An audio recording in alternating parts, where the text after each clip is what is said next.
Hi viewers, good morning. Quote for the day. Practice every time you get a chance. Chance கிடைக்கும் போதெல்லாம் practice பண்ணி பார்க்கணுங்க. English பேசணும் அப்படின்னு நினைக்கிற எல்லாருக்குமே ஒரு பெரிய சேலஞ்சாக இருக்கிறது எப்படி ப்ராக்டிஸ் பண்ணுறது அப்படிங்கிறது தான். ஸோ அப்படி ப்ராக்டிஸ் பண்ண விரும்புனீங்க அப்படின்னா உங்கள் ஃப்ரெண்ட்ஸ் கிட்ட பேசிட்டு சின்னதாக ஒரு டீல் போட்டுட்டு டெய்லி ஒரு 5 minutes ஏதோ ஒரு ஜென்ரல் டாபிக் சம்மந்தமாக இங்கிலீஷில் பேசலாம் அப்படிங்கிற மாதிரி ஒரு சான்ஸ் ஏற்படுத்திக்கோங்க. அப்படி இல்லை அப்படின்னு சொன்னால் உங்கள் கான்டாக்ட் லிஸ்ட்டை சர்ச் பண்ணி பார்த்தீங்க அப்படின்னா உங்களை மாதிரியே ஒருத்தர் யார் கிடைப்பா ப்ராக்டிஸ் பண்ணுறதுக்கு அப்படிங்கிற மாதிரி வெயிட் பண்ணிட்டு இருக்கலாம். அவங்கள கண்டுபிடிச்சு அவங்கக்கிட்ட ஒரு டீல் போட்டு ஸோ டெய்லி ஒரு 5 minutes இங்கிலீஷில் ப்ராக்டிஸ் பண்ணலாம் அப்படிங்கிற மாதிரி ஒரு இனிஷியேட்டிவ் எடுத்தீங்க அப்படின்னு சொன்னால் ரொம்ப சீக்கிரமே உங்களால் ஃப்ளூவெண்ட்டாக இங்கிலீஷில் பேச முடியும் அப்படிங்கிற நம்பிக்கையோட இன்னைக்கு கிளாஸ் ஸ்டார்ட் பண்ணலாம் வாங்க. இன்னைக்கு நம்ம பார்க்க போகிற கான்செப்ட் questions building. நமக்கு ஏற்கனவே தெரிஞ்ச questionsல இருந்து புதுசாக questions எப்படி பில்ட் பண்ணுறது அப்படிங்கிறத இன்னைக்கு கான்செப்டில் பார்க்க போகிறோம். இந்த கான்செப்டில் நம்ம ஃபஸ்ட்டு எடுத்திருக்க கொஸ்டின் ஹூ ஆர் யூ அப்படிங்கிற கொஸ்டின் எடுத்திருக்கோம். ஸோ இதுக்கான அர்த்தம் நமக்கு நல்லா தெரியும். யாரையாவது ஒருத்தரை பார்த்து நீ யார், நீங்கள் யார் அப்படின்னு கேட்கறதா இருந்தால் ஹூ ஆர் யூ அப்படின்னு கேட்குறோம். ஸோ இந்த கொஸ்டினை 3 பார்ட்டாக டிவைட் பண்ணியிருக்கோம். ஃபர்ஸ்ட் பார்ட் பார்த்தீங்கன்னா கொஸ்டினிங் வேர்ட். ஸோ ஹூ அப்படிங்கிறது மற்றவங்க கிட்ட கேள்வி கேட்கும் போது பயன்படுத்தக்கூடிய ஒரு வார்த்தை. ஸோ கொஸ்டினிங் வேர்டுன்னு சொல்கிறோம். ஸோ அது ஃபர்ஸ்ட் பிளேஸில் வந்திருக்கு. செகண்ட் பிளேஸில் ஆர் அப்படிங்கிற வார்த்தையை பயன்படுத்தியிருக்கோம். தேர்ட் பிளேஸில் யூ அப்படிங்கிற வார்த்தையை பயன்படுத்தியிருக்கோம். ஸோ இந்த 3 பார்ட்டை வேற என்னென்ன வேர்ட்ஸ் ரீப்ளேஸ் பண்ணி புதுசாக எப்படி கொஸ்டின்ஸ் ஃப்ரேம் பண்ணுறது அப்படிங்கிறத இப்போ பார்க்க போகிறோம்.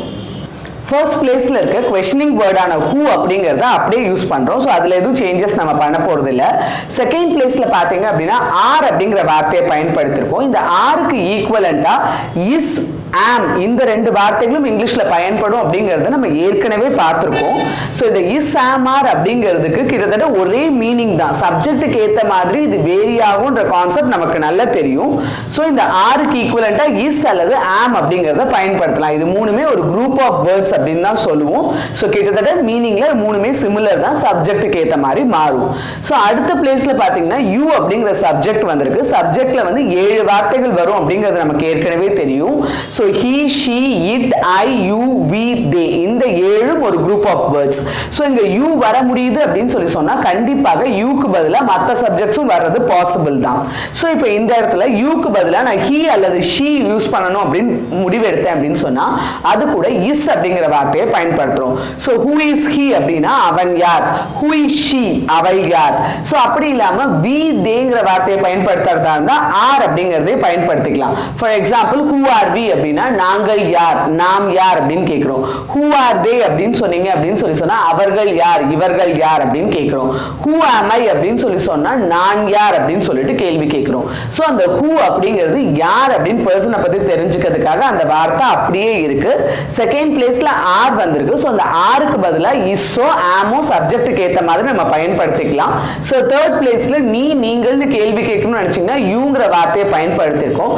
அப்படி இல்லாம அவன், இவன், நாம், நாங்கள், அவர்கள், இவர்கள், நான் அப்படின்னு கொஸ்டின் கேட்கணும் அப்படின்னு நினைச்சீங்கன்னா அதுக்கான சப்ஜெக்ட்ஸ் அண்ட் அதுக்கு ரிலவெண்டா இஸ்ஸோ இல்லை ஆமோ அப்படிங்கிறத மாற்றணும் அப்படின்னு சொன்னா will be able to frame different questions. So கிட்டத்தட்ட மீனிங்ல யார் அப்படின்னு நீங்க யார், அவன் யார், இவன் யார் அப்படின்னு கேட்குற மீனிங்ல தான் கொஸ்டின் கேட்க போறோம். ஆனா என்ன நடக்குது இந்த இடத்துல அப்படின்னு பார்த்தீங்கன்னா சின்ன சின்ன சேஞ்சஸ் நடக்கிறது மூலமா புது புது கொஸ்டின்ஸ் அப்படிங்கிறத நம்மளால ஃப்ரேம் பண்ண முடியுது. இதுல இருந்து கிடைக்கக்கூடிய காம்பினேஷன்ஸ் who is he அவன் யார் அல்லது இவன் யார், who is she அவள் யார் அல்லது இவள் யார், who are you நீ யார், நீங்கள் யார், who are we நாம் யார், நாங்கள் யார், who are they அவர்கள் யார், இவர்கள் யார், who am I நான் யார்.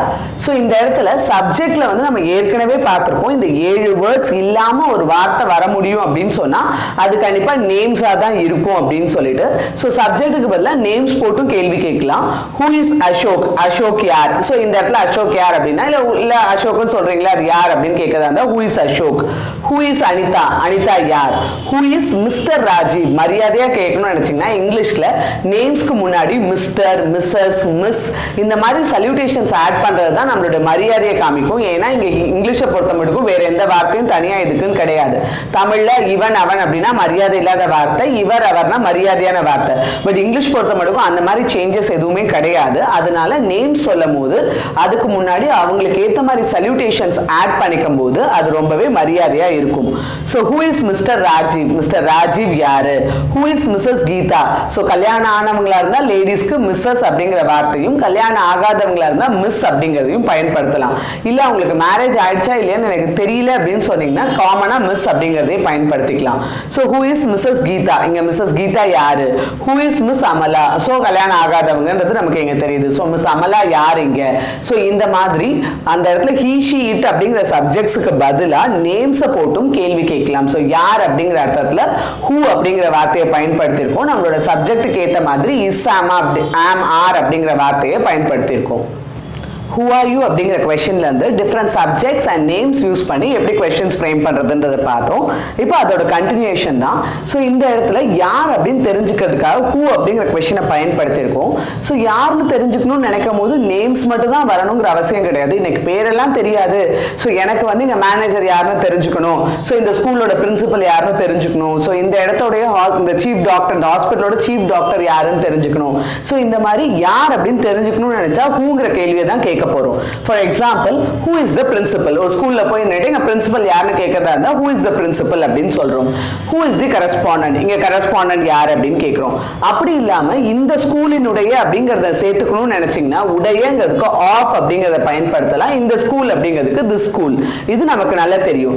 so who is the principal of the school அப்படின்னு சொல்லி சொன்னீங்கன்னா இந்த ஸ்கூலுடைய பிரின்சிபல் யார் அப்படின்னு கேள்வி கேட்கிறோம். who is the correspondent of the school? இந்த ஸ்கூலினுடைய correspondent யார் அப்படின்னு கேட்டிருக்கோம். So who is the science teacher of 5th C? 5th C class உடைய science teacher யார் அப்படின்னு கேட்டிருக்கோம். ஸோ இந்த இடத்துல சயின்ஸ் டீச்சர் அப்படிங்கிறதுக்கு பதிலாக maths teacher, English teacher, Tamil teacher அப்படின்னு எந்த சப்ஜெக்டை வேணாலும் மாற்றலாம். 5th அப்படிங்கிறதுக்கு பதிலாக 6th 7th சொல்லி கிளாஸஸ் மாற்றலாம். சி செக்ஷனுக்கு பதிலாக ஏபிசின்னு எந்த ஒரு செக்ஷனை வேணாலும் மாற்றலாம். ஸோ மல்டிபிள் கொஸ்டின்ஸ் அப்படிங்கிறது இப்படி தான் ஃப்ரேம் பண்ண முடியும். ஸோ ஏற்கனவே நமக்கு தெரிஞ்ச கொஸ்டின் ஒரு கொஸ்டின் ஃப்ரேம் பண்ணுறோம் அப்படின்னா அதில் சின்ன சின்ன சேஞ்சஸ் மேக் பண்ணுவோம். இப்போ 10th ஸ்டாண்டர்டோட கிளாஸ் டீச்சர் யார் அப்படின்னு கேட்கணும் அப்படின்னா who is the class teacher of 10th standard? அவ்வளவுதான், முடிஞ்சு போச்சு. இல்ல 10th ஸ்டாண்டர்ட்ல நிறைய செக்ஷன்ஸ் இருக்கு. சோ 10th A ஓட கிளாஸ் டீச்சர் யாருன்னு தெரியணும்னா who is the class teacher of 10th A? So science டீச்சருக்கு பதிலா கிளாஸ் டீச்சர் மாத்திருக்கோம். 5th பதிலா 10th மாத்திரம், C க்கு பதிலா A னு மாத்திரம். That's all. சோ இந்த மாதிரி நீங்க சென்டென்சஸ் வந்து பாத்தீங்கன்னா நிறைய பில்ட் பண்ணி பிராக்டிஸ் பண்ணி பார்க்கணும்.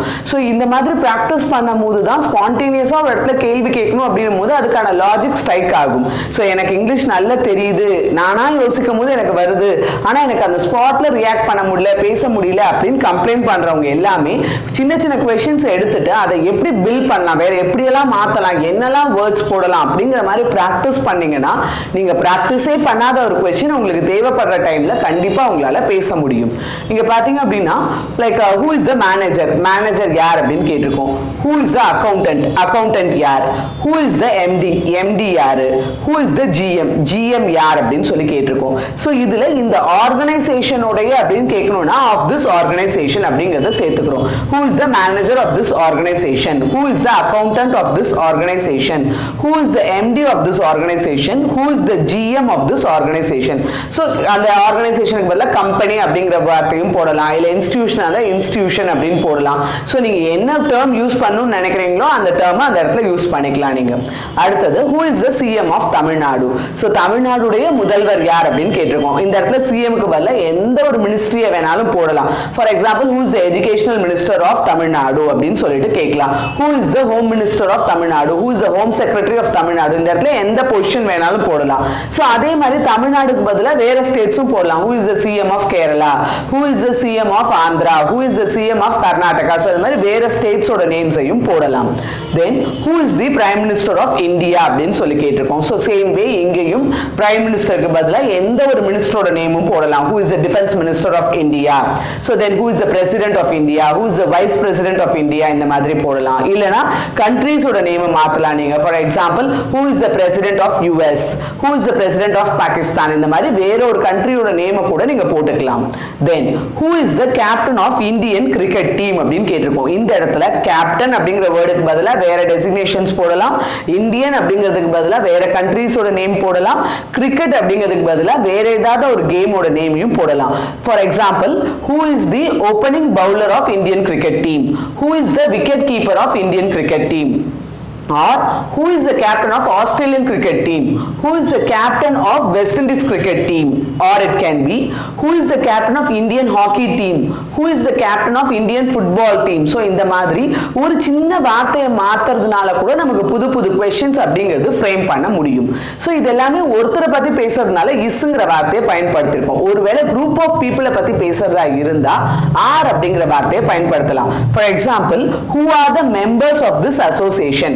இந்த அசோசியேஷனோட மெம்பர்ஸ் யார் அப்படின்னு கேட்டிருக்கோம். ஸோ மெம்பர்ஸ் அப்படிங்கிறது ப்ளூரல் ஃபார்ம்ல இருக்கு, அதனால அதுக்கேற்ற மாதிரி ஆர் அப்படிங்கிறத பயன்படுத்திருக்கோம். ஒரே ஒருத்தரை பத்தி பேசுறதா இருந்தா ஹீ ஷி இதுக்கு என்ன ரூலோ அதே தான். ஸோ இஸ்ங்கிறத பயன்படுத்தினோம்.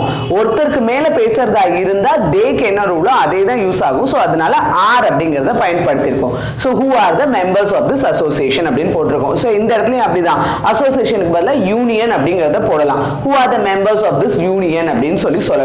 சோ இல்ல இந்த யூனியனோட லீடர் யார் அப்படின்னு கேட்கறதா இருந்தா who is the leader? So ஏன்னா லீடர்ங்கிறது ஒருத்தர் தான். சோ அதனால is அப்படிங்கிற வார்த்தையை பயன்படுத்துறோம். who is the leader of this union? So இந்த மாதிரி சின்னதா ஒரு வார்த்தைகளை மாத்தி மல்டிபிள் questions அப்படிங்கறத ஃப்ரேம் பண்ண முடியும். சோ இந்த கான்செப்டை வச்சு நீங்க ஏற்கனவே உங்களுக்கு தெரிஞ்ச questions எடுத்துட்டு அதுல எப்படி மல்டிபிள் questions ஃப்ரேம் பண்றது அப்படிங்கறத ட்ரை பண்ணிட்டே இருங்க. அதுவும் மேக்ஸிமம் ஹூலே ட்ரை பண்ணுங்க. இன்னும் நிறைய டெசிக்னேஷன்ஸ் அந்த மாதிரி எல்லாம் போட்டு ட்ரை பண்ணி பாருங்க. அடுத்த கான்செப்ட்ல இதே மாதிரி வேற ஒரு क्वेश्चनோட கண்டினியூ பண்ணலாங்க. Bye, see you. உங்களுக்கு எங்களோட இந்த வீடியோ பிடிச்சிருந்துச்சு அப்படின்னா லைக் பண்ணுங்க. டவுட்ஸ் ஏதாவது இருந்துச்சுன்னா கமெண்ட் செக்ஷன்ல கிளாரிஃபிகேஷன் கேட்கலாங்க. மற்றவங்களுக்கு யூஸ்ஃபுல்லா இருக்கும்னு நினைச்சீங்கன்னா ஷேர் பண்ணுங்க. இது வரைக்கும் நம்ம சேனல் சப்ஸ்கிரைப் பண்ணாதவங்க சப்ஸ்கிரைப் பண்ணுங்க. கூடவே சேர்த்து அந்த பெல் ஐக்கானையும் பிரஸ் பண்ணுங்க. தேங்க்யூ.